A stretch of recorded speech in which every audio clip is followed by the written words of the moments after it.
I found out my daughter wasn't invited to her own great-grandmother's 80th birthday party through a group text. Not from my mother. Not from a phone call.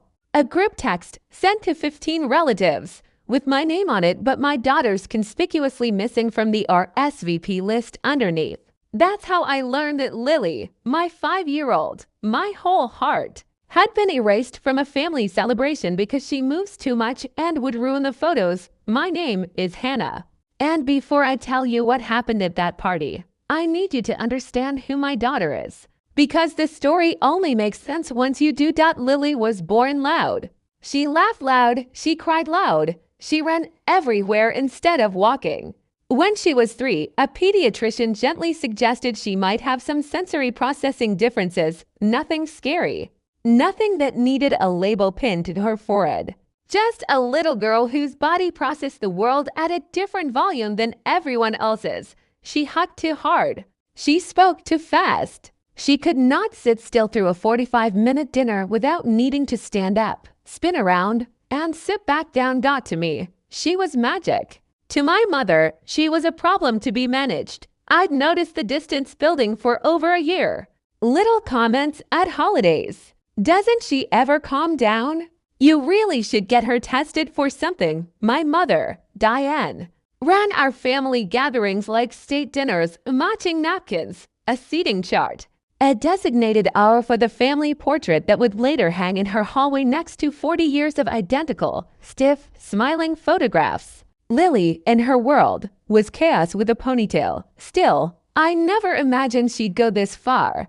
I called my mother the second I saw that text. My hands were shaking so badly I had to set the phone down between rings. Mom, why isn't Lily on the list? There was a pause. Not a guilty pause, a prepared one. Like she'd rehearsed this. Hannah, it's Grandma Ruth's 80th. We're doing professional photos this year. You know how Lily gets. I just think it's better if she stays home with a sitter this once. It's one afternoon. As if my daughter was a stain that could be scheduled around. She's 5, Mom. She's not a wedding crasher.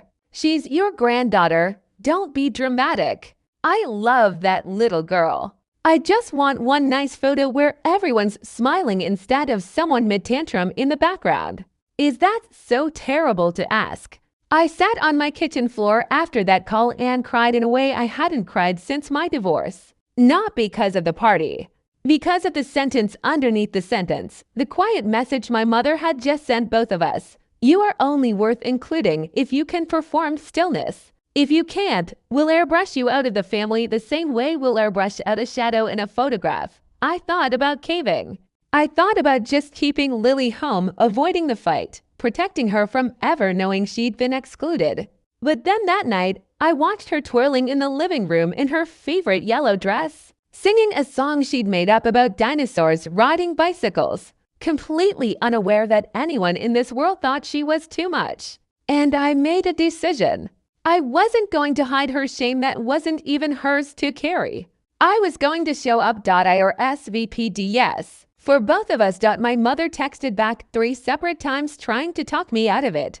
I didn't respond to any of them. I just started planning, not a scene, not a blow up, but a moment.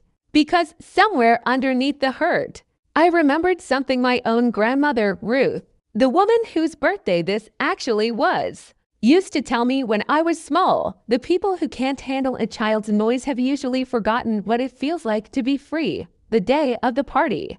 I dressed Lily in the softest dress I could find, one that wouldn't itch or pinch, because I knew if she was uncomfortable, she'd struggle more.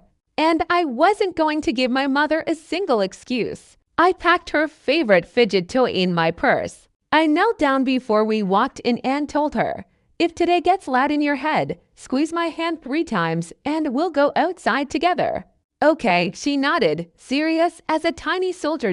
When we walked through the door, the room went quiet in that specific way rooms go quiet when everyone already knows something you don't. My mother's face drained of color. She crossed the room fast, plastering on a smile for the relatives around her, and hissed under her breath, Hannah, what are you doing? I told you. You told me to leave my daughter home like she's an inconvenience. I said, quiet enough that only she could hear, but steady enough that she knew I meant every word. I'm not doing that. Not today, not ever. For the first hour, it was tense but manageable. Lily sat through appetizers with only 2 wiggly episodes, both handled by us slipping onto the porch for a minute of fresh air. I watched relatives who hadn't seen her in months soften the second she smiled at them. The second she wrapped her small arms around Great-Grandma Ruth's neck and told her, completely unprompted, "Happy birthday. You're my favorite old person in the whole world." Ruth laughed so hard she had to wipe her eyes. Then came the photo that my mother gathered everyone into the backyard, arranging bodies like furniture, sliding people left, right, taller in the back. When she got to me, she paused, looked at Lily, and said in front of everyone, maybe Lily could stand off to the side for this one. Just so we get a clean shot. The yard went silent. I felt something crack open in my chest, not rage exactly, something closer to clarity. I looked at my mother and said, loud enough for every aunt, uncle, and cousin standing in that yard to hear, a clean shot of what, Mom? A family that only counts the ones who behave perfectly. Because if that's the family we're building, I don't want my daughter in it. But if this is actually a family, the real kind, the kind that includes people even when they're a little messy, then she stands right here, in the middle, exactly where she belongs. Nobody moved. My mother's mouth opened, then closed out, and then Grandma Ruth, 80 years old, walked straight past all of us, took Lily's small hand in hers, and led her right into the center of the group. "This is my birthday," she said, looking directly at my mother. "And I want the girl who told me I'm her favorite old person standing right beside me. If anyone has a problem with that, they can step out of the picture. Nobody stepped out. We took the photo." Lily wasn't perfectly still. Her arm was slightly blurred midwave, caught forever half-raised in a happy little motion. And it is, without question, the most beautiful photo that has ever hung in our family's hallway, because it's the only one that's actually true. Every other photo up there is a performance. That one is real life. My mother didn't apologize that day. She's still, in some ways, working through decades of believing that love has to look tidy to be valid. But something shifted in her that afternoon, standing in that yard, watching an 80-year-old woman choose a 5-year-old's joy over a curated image. A few weeks later, she showed up at my apartment unannounced, sat on my couch, and said quietly, "I was afraid people would judge me if things looked messy." I think I was more afraid of that than I was worried about Lily. That's not fair to either of you. I'm sorry. It wasn't a perfect ending. Healing rarely is. But it was a beginning. Here's what I learned. And what I hope you carry with you if you're the parent of a child the world keeps calling too much. Your child's noise. Your child's wiggling. Your child's big feelings. None of that is a flaw to be edited out of the family photo. It's proof of life. It's proof that somebody in that room is still soft enough, still free enough to feel everything fully. Don't let anyone teach your child that love is conditional on how quiet they can make themselves. Don't let anyone teach yourself that either. The families worth keeping aren't the ones with the cleanest photographs. They're the ones brave enough to stand in the mess together and still call it beautiful. If this story moved you, subscribe for more real stories about family, motherhood, and the quiet battles we fight to protect the people we love most.